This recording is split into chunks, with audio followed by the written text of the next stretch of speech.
Hello. For a symmetrical episode, number 181, of the Airs for Architecture podcast, I was joined by the Berlin-based artist Larissa Fassler, whose work explores through imagery and sculpture, aesthetic, layered maps, models and interventions, the social and political spatialities of cities and their everyday encounter. Larissa's work has intrigued and delighted me for quite a long time, so it was a real prize to finally get to meander with her through a very little of her thinking, experiences, background and motivations. Larissa's work derives from deep engagement in places, documenting them through a host of means and rendering them as palimpsests, which in turn demands close and slow encounter by their public, producing a sort of double-coded knowledge of cities and the people who live with them, pointing thus towards space's meaning and possibilities. It's all very architectural, or at least I think, towards what we in architectural education might in our better moments aspire. A is for Architecture, a podcast about architecture, buildings, urban culture and space. Hello and welcome to another episode of the Airs for Architecture podcast. I'm delighted to be talking today to something of a hero of mine from afar, the artist Larissa Fassler. Larissa, thank you so much for joining me. This has taken quite a long time to organise for one reason or another, so I'm really glad we can do this. Your work has, as I say, inspired me for a long time. I want to understand it better. Maybe its meaning, certainly its production, certainly its intent. But before we get to doing that, would you be a charm and introduce yourself, please? Yeah, sure. And it's a real pleasure to be here. So I am Canadian born in Vancouver, and then moved to Berlin when I was 24 after finishing a bachelor's degree in Montreal. And because you had sent these questions before, and I was thinking about biography and how biography shapes the kind of work that I do. I'm going to go right back for a minute and talk. My family, my parents are both German born. So my mom is born in Berlin, my dad in southern Germany, and they are born in 40-45, Second World War. And both families with all the grandparents immigrate to Canada in 51 and 58, and they meet there. And so my coming back to Germany was unexpected for them, but also felt really familiar and easy for me in a way. I didn't speak the language then, I do now. But my parents, then my dad's an architect and my mom's a painter, and she also wanted to be an architect. So I was reflecting on my childhood, and I think one sees a lot of these things, of course, much more clearly in hindsight. But my dad worked under Canadian architect Arthur Erickson, so it's really like Frank Lloyd Wright, concrete, water, light, big university projects. And my dad, as a 33-year-old, was lead on the Vancouver courthouse. So also thinking back to all the discussions that I think I had overheard as a kid about court systems and the public and transparency of courts and how people on eye level with the judge and how you enter a room. I mean, these are conversations I've had with him also much more recently, so they're more in mind. But those kind of conversations would have been happening in the background of my childhood all the time. And so I think also about how I think about city space is, of course, shaped very much by that. And then this other weird kind of experiments within architecture in our own childhood is that my dad, they bought this little cabin on the west shore of Vancouver. And then with each kid or whenever they had enough money, they were building extensions on this house. So, and they were hippies, and we were in like totally alternative schooling. And so this house was also designed to be a communal only spaces, no private. They didn't want children to have private apartments. And so all of us, all four kids were jammed into one little room. All the beds were in there. And then every other space was open plan and communal. So a place to work and study, a place to play. And I think living in kind of, I don't even know if it's that successful, that kind of a house, but living in a spatial experiment, I think also has shaped the way obviously has shaped the way I think I have this kind of focus on space and spaces.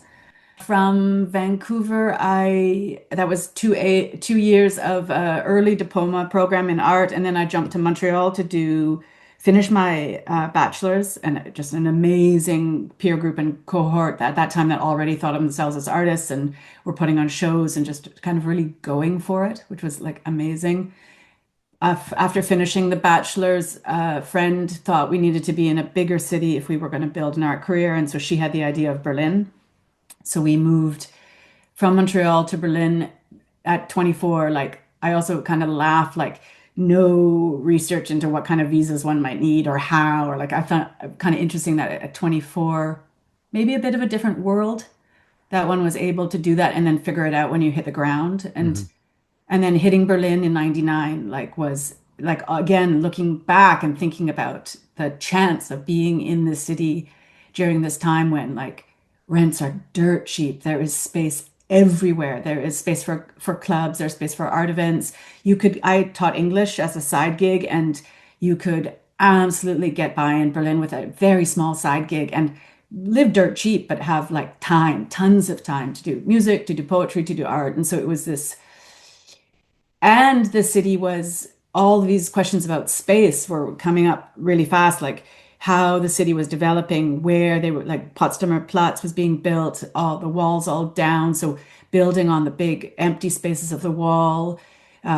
People are buying flats starts to become a thing, not Germans, foreign buying, because Germans were lifelong renters. So all of those, witnessing all those changes and all of the kind of conflict that throws up. Berlin is a place also that is very involved in discussions about its own cityscape, and people will immediately come out and demonstrate or challenge, or that happens a lot in this city as well, and throughout those years. And so it was a kind of an amazing time to be in this city, and that has completely changed now with cost of living, with rents, with this accessibility, with free space, with 1999, you moved out there, yeah. and in the intervening 26 years, it's I think our betters and masters would say improved vastly. No, it has changed vastly. So Potsdamer Platz is a former wall strip. It was supposed to be, Berlin wanted its first downtown. It's all these star architects who build huge, high sky rises. It replicates the American downtown experience. It's a total fail. Tourists go there. People don't know why they should be there. No, Berliners don't use it. A lot of the commercial space isn't rented out. So that's sort of one example. Gentrification, like that. So the stable rents for Germans to be able to rent for life has all fallen away. And so rents just skyrocketed. So you used to be able to get whole flats for 500, 300 euro, and that's now a room for a student in a shared flat. So and you won't find one. There's no availability. So that's all, and you can't get by on a side job. You have to have a well-paid job now. Restaurant prices, as everywhere, have like doubled. So I worry about it too, because it was such a place that drew young artists, young musicians, and I don't think it will anymore. No. If you're going to struggle this hard to be here, you might as well go to Paris. Well, we will always have Paris. I do wonder, though, I'd like to go back to this interest in the spatial built environment. And you say, obviously, with your background, with your parents and your interest in the city, and obviously Vancouver, Montreal, so you're an urban person. But your work that I first encountered, and you mentioned before we spoke, which was this beautiful series of maps about Cotti in Berlin, isn't it? Yeah. From 2009, I think they are, which you went back to in 2014. And also, again, one of the first I'd seen of yours was a fantastic map of signage around Regent's Park from 2009. Oh, yeah. You say that like you've forgotten, which must be a lovely feeling. Yeah, I'm just kind of interested in how you started to move towards this kind of political imagination, or this spatial imagination, which seems to be political, perhaps that's the better way of putting it. Where does that emerge from? Does it start when you set foot in Berlin and realize that public urban space is much more contested than it is in the more benign, less war-riven North America? Or had there always been a sense that, in your own thinking, that there was something more to the spaces that we were living in?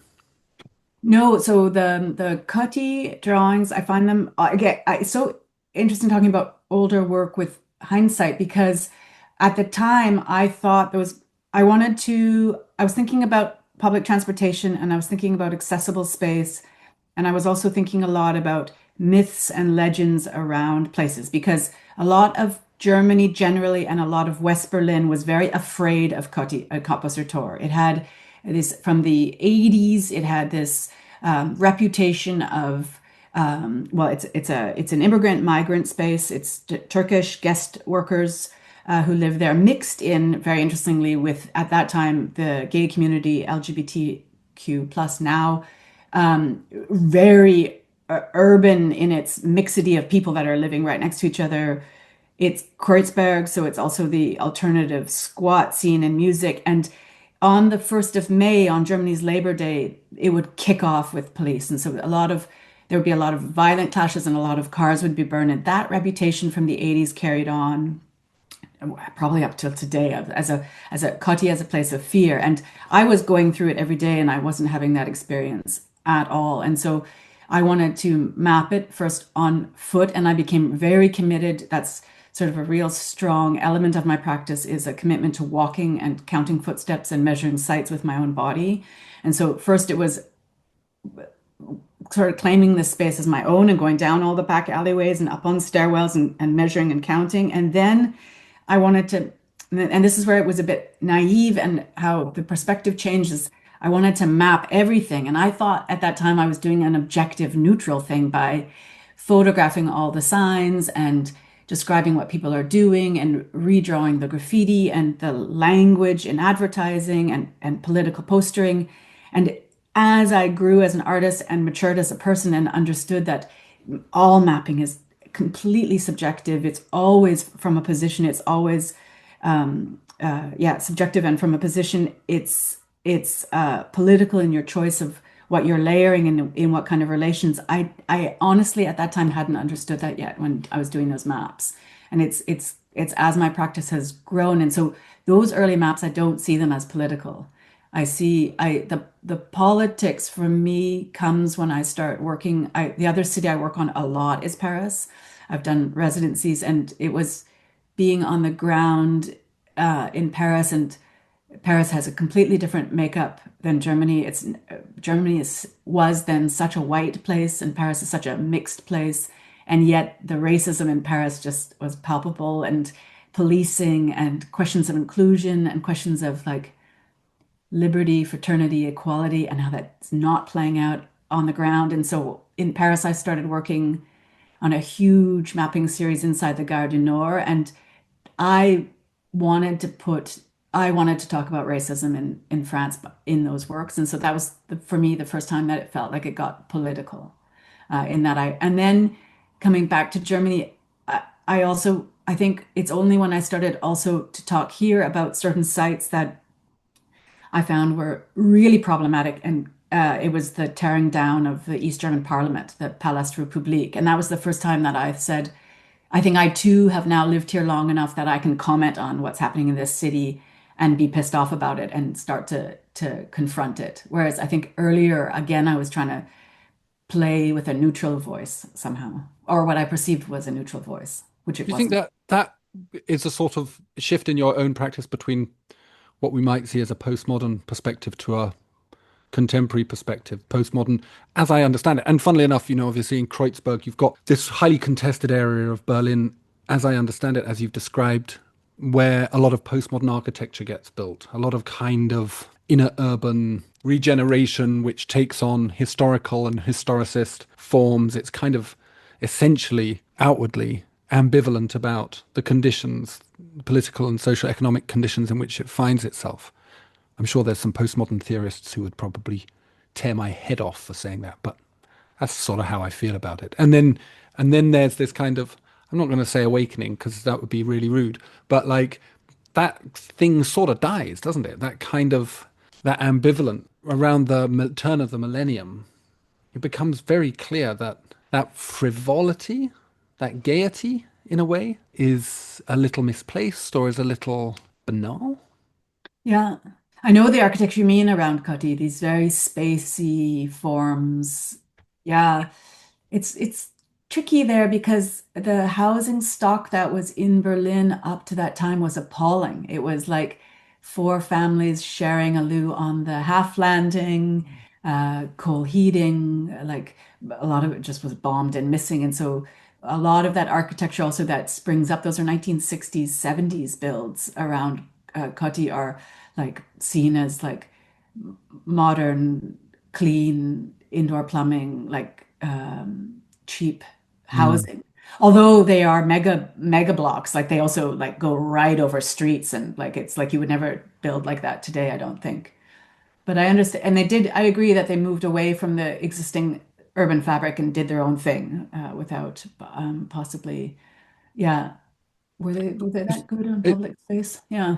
sort of a way of holding themselves aloof from, Yeah. or sort of away from the moral responsibility, ethical responsibility to, in a way, get involved. Hmm. Yeah, I would Do you agree with feel that. like your work has mapped that trajectory in insofar as you decided at a certain point to get involved, to sort of, as you say, you've lived here long enough, you can say a piece. Yes, and then the get involved gets tricky because another work I was doing was Moritzplatz. So Moritzplatz, I love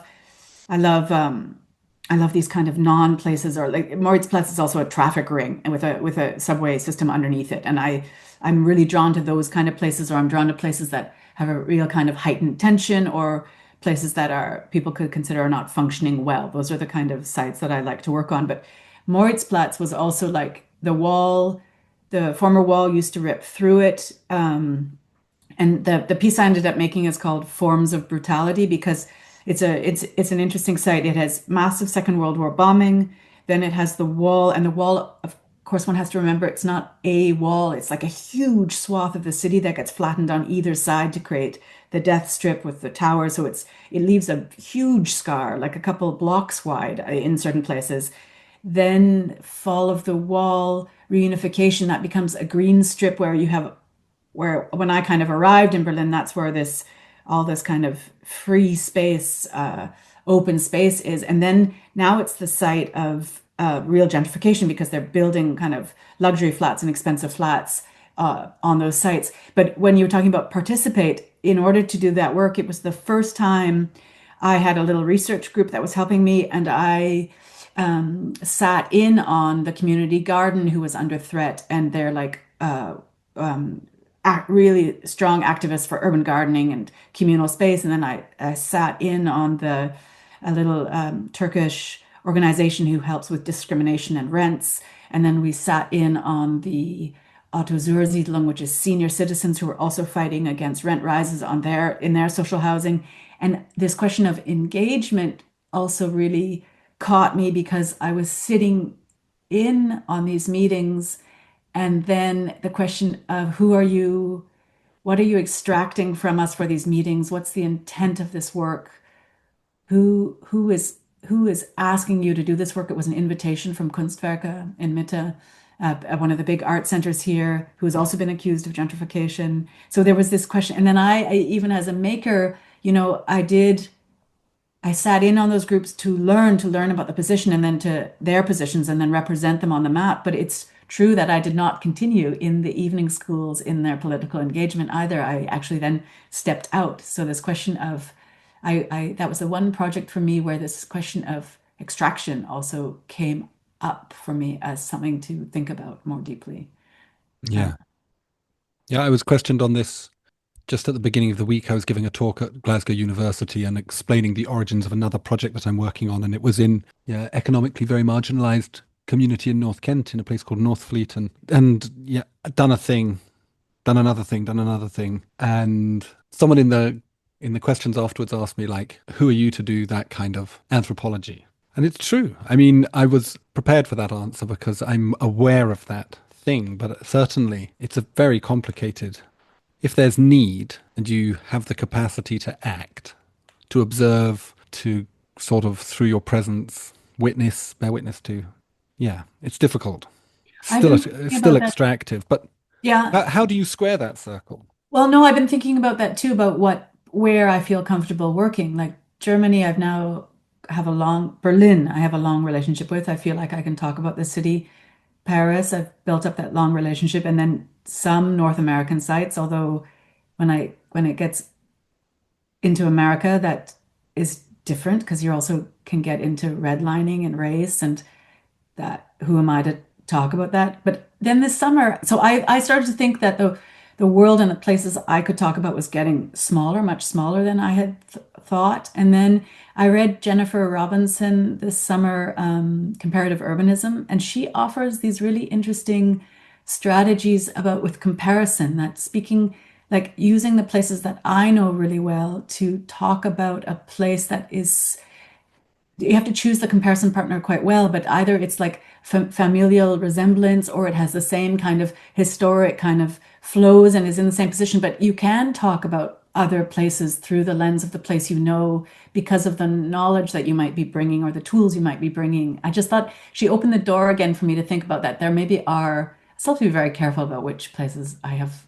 legitimacy working on and with. But I think through comparison, it helped open up that range. That's really interesting. I've never heard anybody mention Jennifer Robinson on this podcast before, but she was the first book I read when I started my PhD, her book, Ordinary Cities. And it's really good, but she was looking at the way that I'm looking at it in my shelves. I don't have that many books, so I should be able to spot it. And I went to a seminar with her, and she was talking about the way that modernity was a multi-headed beast, really, a rather amorphous thing, not something that was applied from the global north to the global south, but rather something that was co-constituted.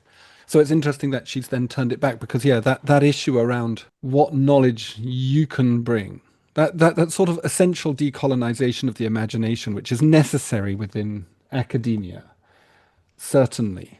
It does have deep roots in imperialist missionary logics, I think. But we want to be good, like... We've got skills, we've got privilege, we want to be good. So we're going to go and find some people who can have some goodness. It's really hard, isn't it? Yeah. It's really harder. Your work has been described as cartographic mapping, obviously. And you've mentioned this already, this idea that we assume maps are value-free. And they're not value-free. I'd just like to understand more, I suppose, through the process of mapping that you undertake. How you do it, and I guess the way that process has enabled you to further understand the multiple identities of the map, of cartography, generally, but particularly in your own work. So it's, I also think there's I think I do two different kinds. One is a kind of mapping on a place. So it'll be like a project house around a roundabout or a Gare du Nord, the interior of a train station. And then later works took on huge swaths of the city. So it was, there's a little town called Manchester near Boston, an hour outside in New Hampshire. And that was, I took sort of a 1 kilometer section of the city, which changes the way I do it because when I'm working on, so I make this, it's long time commitments to a place. So it's minimum 2 months, most often 3. If it's in the Gare du Nord, then I make a rule that I have to go there every day for at least an hour. But because I'm already there, it's normally like 2, 3, 4, 5 hours. But I don't love loitering in these spaces either. So I make a rule that I have to. And then also and this is maybe we'll talk about difference between architecture, science, more disciplines and art, because that it's also game playing. It's also accepting that I'm bored in these places and I start to count people that are wearing pink maybe for the day, or like sometimes it's very serious and political and watching, and sometimes it's a lot of just spending time on site, which means also occupying yourself with something. So I'm walking, I'm counting footsteps, I'm making small interior mappings of all these spaces, and then I'm data collecting. And data collecting for me is really just really hyper watching and observing in order to figure out what are the kind of key things about this place and what would make an interesting work to talk about. So in Gare du Nord, it becomes about policing, it becomes about discrimination and marginality, racism, it becomes about poverty. Those are the kind of the things for me in that station that bubbled to the surface. Whereas in the American Manchester example, it was figuring out why that place is so broken. Like the museum definitely asked me to come because they know the kind of work I do. They are really struggling with a lack of civic space and a lack of places where people to come together. And there's a pretty big opioid crisis. And that center of Manchester, even though New Hampshire is a super wealthy state, Manchester is really poor and struggling. And challenge and having a hard time rebooting. And so I was just walking in the city, like at first I walk it all, and then already that experience is informing, like people would slow down in their cars to ask me if I needed help. The only other people on foot besides the main restaurant street in the back were people that were off their heads on opioids. So people would, as you approach them, people would definitely do a look up and down to see if you're off your head or not. Like there was a very huge mistrust of other people who were out walking.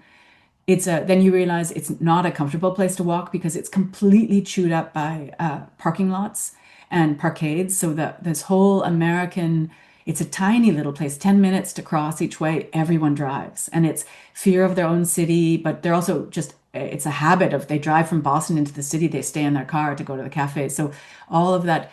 Then it's a sanctuary city, so there are supposed to be lots of people from Bhutan and Congo. I ran into no one because the public spaces where you think you'd come together with strangers don't exist in that city anymore.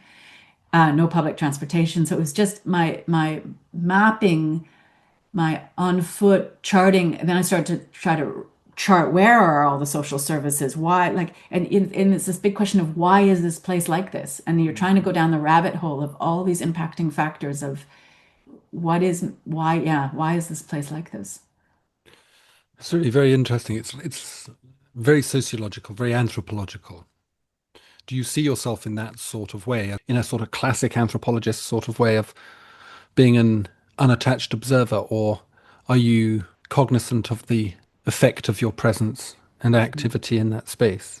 Do you try and affect change? Is it like a critical ethnographic process where you're going in and making a mess and seeing what gives? Or is there an attempt to be the scientist here? And I guess that comes back to the idea of the map, the God's eye view or the bird's eye view. Yeah, I think it's both because I'm observing, I'm watching, but in the comments that I make on the map, there are interactions, there are sarcastic comments, there are my interactions with police or other people. Like then it is because that's something else that happens in the drawings that I do, is that you have the bird's eye view, but that bird's eye view comes from me looking down at my feet and counting footsteps. It is still the act of the walker and the individual, although it is that zoom out God's eye view. Like it is both. And then I think in the maps there's also, I'm trying to capture these giant big flows of either economy or linked to poverty and linked to wage or crime or some of those bigger things I'm mapping. But then there's always the observation of the tiny individual and person interacting. So I like those two levels kind of put together on a map. That individual experience of moving through a city within these giant systems. The subjective and the objective kind of synthesized. Yeah. And it does make for visually very, very compelling pieces. Do they require scale to be effective? Because your work is big. Yes, they absolutely do. I've even recently tried to do small, and I'm rather disappointed with them when they're small. I think the viewer needs to walk in front of these things. I think there's an experience of not being able to take them in all at one time. I was really pleased 2 years, 3 years ago to make a book because I think these when you either you experience the work online, which is tiny images, or you experience them in exhibition and they're big, and then it's a question of how long am I expecting a viewer to stand in front of these things and read them and take them in. And but then the book, we printed this sort of giant atlas-sized book. Then somebody can own the drawings. Then they sit with them and can open it like a book of maps and dive into them and spend time. And because it is a question of these things are completely overloaded with information, and how, yeah, how much time one spends with them, one has a different perception of them as well, I think. Like sort of palimpsest, sort of documentation of memory and hidden memories. Is that also intended there? And is there, to go back to the beginning, this kind of political idea? Is the idea in a way to first and foremost present a kind of, I don't know, it's like the strata or the sedimentary layers of political discord and accord over time? To Yeah, go to, for example, your Manchester example, where obviously the town wasn't established to be a shithole. Pardon my language, Manchester, or a mess. Let's better yeah, a struggling place that's trying to reboot. It was interesting though, a they showed struggling place that's trying to reboot. What a much nicer way of putting it.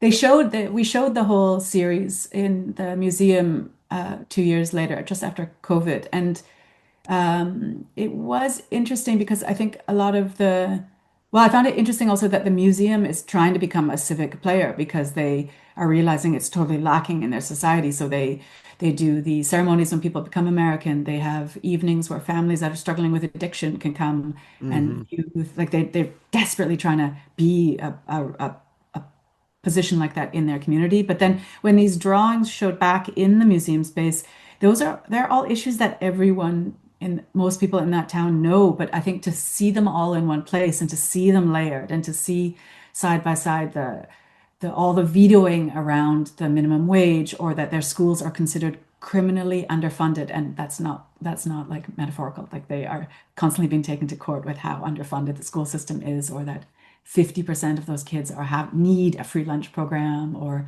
it's just like, and I think to see all of that, plus then to see it in physical space is something like to see it laid out on how it maps over the city and then where all the social services are. I just think it did become a bit of a call to action to highlight them all like that on How this does map. the public respond to this? And in a place like Manchester, where you present the work in a public space which is accessible like that, does it elicit a certain positive response? Is it seen as being part of that kind of approach to environmental justice, where the first step is sort of recognition, and your role as an artist is, in a way, to provide that?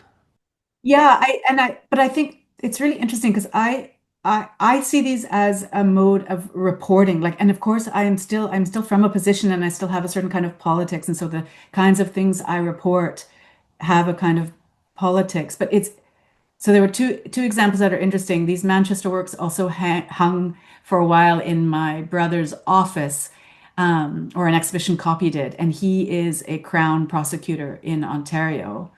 And some of his colleagues complained that there should not be political art on the walls and wanted them removed, which I also found very funny. But I I don't actually, it is kind of, they report fact. And then the other interesting recent kind of issue we're having is that I've done another large drawing based on Vancouver. Vancouver has also, between Gastown, Chinatown, and the former Japantown, is Hastings and Maine, this kind of notorious, well, it wasn't notorious. It used to be the East End. It used to be a really strong working class activist community, but now it has like an opioid crisis that is out of control with 700 people on the street, 2,000 in precarity, huge tent cities building, very high death rates, overdose, higher than COVID.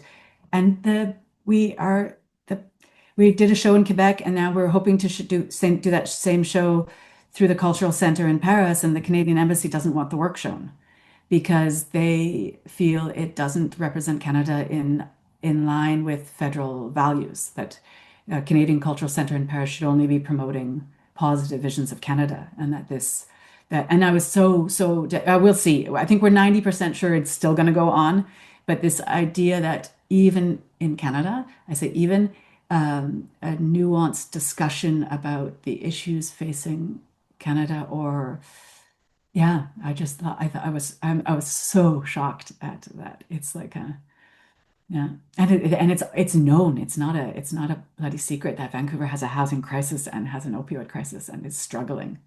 Uh, Yeah. yeah. It's funny that the artist then is being brought in to both document it, to see and unsee it at the same time. Like, say what you see, just make sure you see the right thing. Yeah, I mean, this wasn't neither of these were commissions from anyone, right? They're my own led projects, so I can voice and see whatever I want to see. But This is good news. I like this idea that you mentioned of wanting your viewers to spend time in front of your work, have to be there with it. It's almost like you want the viewer to encounter the spaces that you're documenting as you yourself counted them, this durational engagement. I'm not an artist. I'm not even artistic.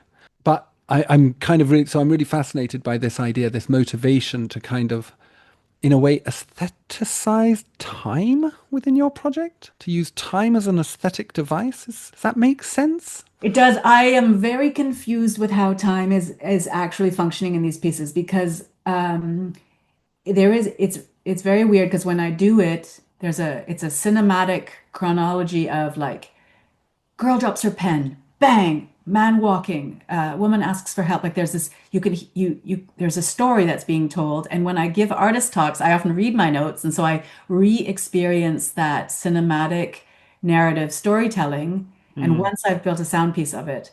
But when they go into the drawings, all things happen at the same time. The time is flattened.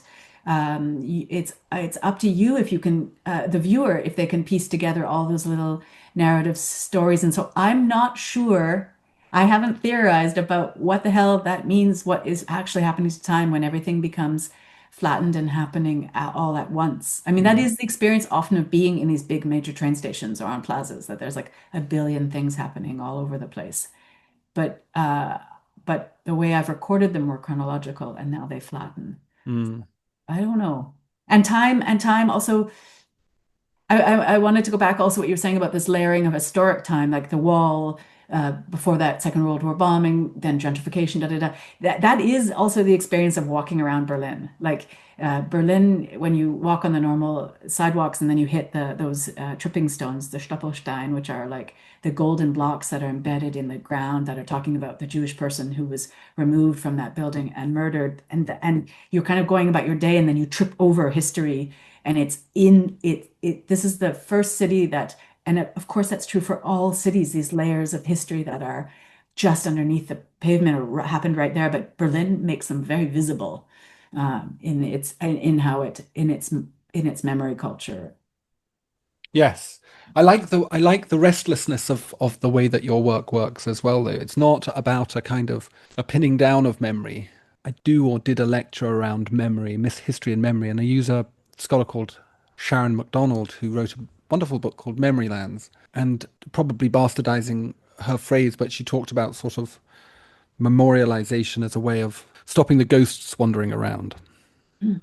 Like we have Holocaust museums, we have these moments because there you can go and have that emotional experience, have that traumatic experience, re-engage with that traumatic memory.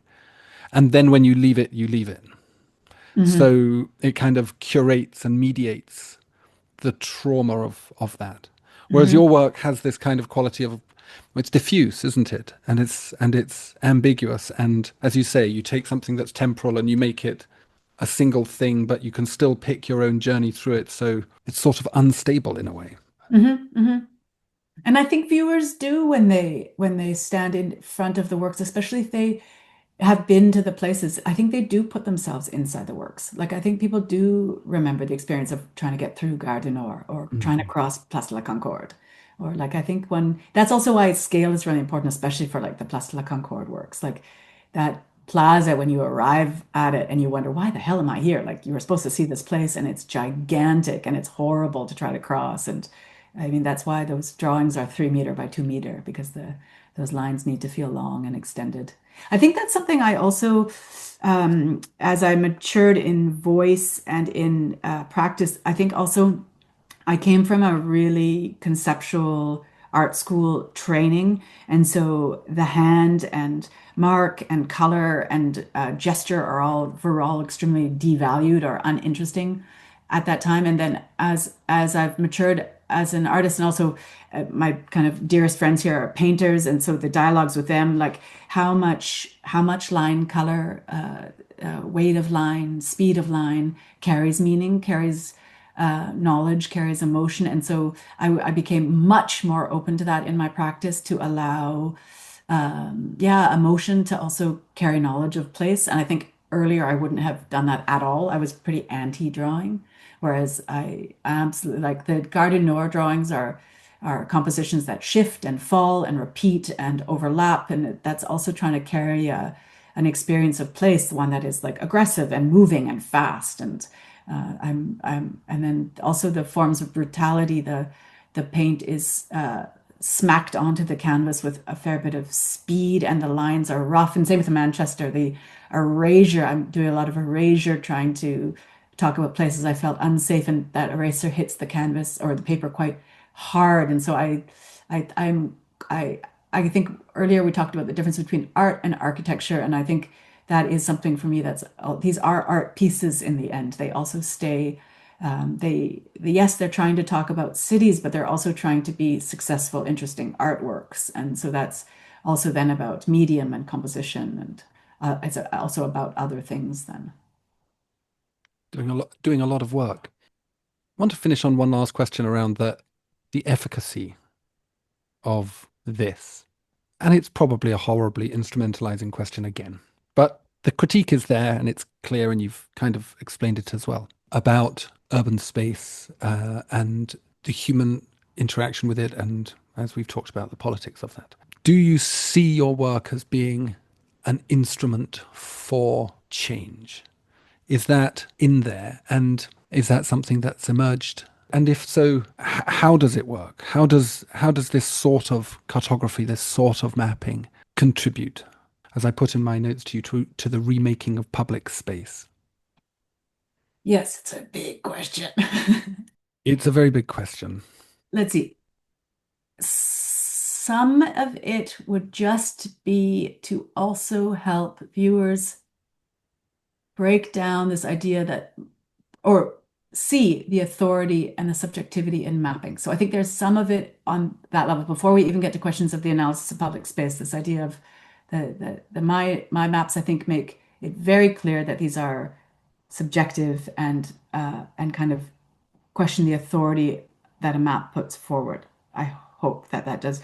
And then this idea of the analysis of public space, that is always a question that comes up when as I said earlier, when I give talks in architecture schools or urban planning, like this idea that this wealth of knowledge has been amassed and an understanding of place. And I don't think I go further than offering a representation of the state of affairs as it is today. Like I think these do function as pushes in as conversation, but I would also worry that the conversation is happening in a bubble, in a group of people that are already quite aware of these issues and the problems of public space. I don't know. The utility might be to get architects and urban planners to spend more time on site. I think my work is used in architecture schools and urban planners as a teaching tool for young architects to get off the bloody computer and onto the site and to walk it and to look. I think that is one place where these things are instrumentalized, probably in a more useful way than I worry about the thing about the politics of place and the city. I just think it's speaking to a community who already probably knows all this. Like the art as activism, I don't think works. Yeah. I think that's really good. I mean, the way that I've used it in my teaching is exactly, as you say, to try and encourage students of design to spend more time in a place, and particularly in an urban place. There's quite a lot of scholarship and desire to spend time in landscapes, in natural landscapes, and walking topographies and understanding the kind of energies in that. And that's understandable. It's really nice. But in urban spaces, particularly ones like Cotsburger Platz, it's difficult to do it. But for me, the other than the very beautiful quality of your work, and I think that is, to me, one of its great strengths, is this idea of the aesthetic, the transformation of something which is of the map, which is something that is political, into something that is principally aesthetic, that is to say beautiful, Mm-hmm. by intention, is to me really important. But you also reveal, I think, the existing lives of places. And for architects, with our red line and our plan, there is very often a kind of disavowal of the life of places. Mm-hmm. We have this strange word in Britain and urban planning at the moment, placemaking. We're going to do placemaking, which is wild. Yeah. It's like it already exists, pal. It is a place. Yeah.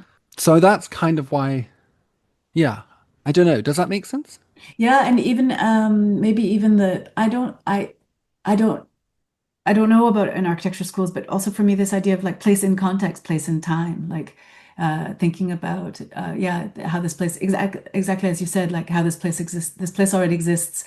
Its history within what kind of political waves, within what kind of economic waves. Like if even for just for design, those are all for me crucial to know, like what those are. The big hole in my where I see my huge blind spot is environment, is ecology, is the non-human. That's a huge blind spot. Whereas if I were pushing architectural students, somebody in the team's got to take that on. I don't. I'm very very focused on the human, and I do see that as a blind spot. But yeah, just this I love this. I love this amassing and amassing and amassing knowledge of a place and then seeing what it becomes and then seeing how it becomes an artwork or transforms or not. Great point to finish on. Thank you so much, Larissa. It's been amazing to hear you talk. Thank you for inviting me. It was getting dark, and the illuminated signs began to flash on and off. Trains thundered. The noise in the street of all the passing trams, buses, cars and motorbikes sounded to Emile like some crazy orchestra playing wildly. To Emile, it was all strange and tremendously exciting. That's from Eric Kastner's Emile and the Detectives from 1929, describing Berlin. I've never been, but I hope it's still that good. Thank you to Larissa for sticking with me over the many months it took to find a time, for tolerating my meandering questions, and for sending me her exquisite book, Viewshed, published by Distance in 2022, and for 2 copies of Building Worlds, a book which accompanied her exhibition at the Kunstverein Lingen in 2024. Links to these and to Larissa online and on the social media ting are in the podcast description, as ever. And thanks for listening.